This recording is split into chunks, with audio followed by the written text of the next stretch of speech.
post graduate teacher post graduate টিচাৰৰ ক্ষেত্ৰত মোক বহুতে সুধি আছে ৰিজাল্ট কেতিয়া দিব কিন্তু পোষ্ট গ্ৰেজুৱেট টিচাৰৰ পৰীক্ষা হৈ যোৱাৰ পিছত ইয়াৰ যি আনসাৰ কি আছিলে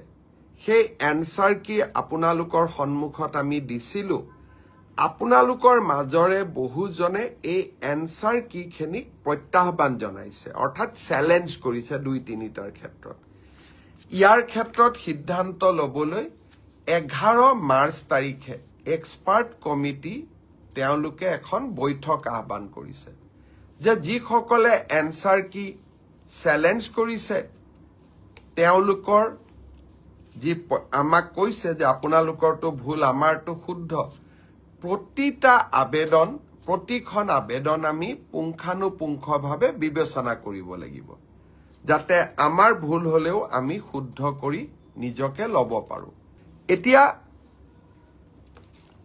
11 মাৰ্চ তাৰিখে এক্সপাৰ্ট কমিটি বহাৰ পিছত আপোনালোকক মই জনাব পাৰিম যে আমি কেতিয়া পোষ্ট গ্ৰেজুৱেট টিচাৰৰ পৰীক্ষাৰ ফলাফল দিব পাৰিম সেই ধৰণে এলপি এমই পৰীক্ষাৰ ফলাফলৰ বিষয়েও আজি যেনেকে অসম আৰক্ষীৰ বিষয়ে মই একেলগে জনাইছো 11 মাৰ্চৰ পিছত মই শিক্ষা বিভাগৰ গোটেই কেটা নিযুক্তিৰ সম্পৰ্কত আপোনালোকক এনেকৈ আগতীয়াকৈ জনাবৰ বাবে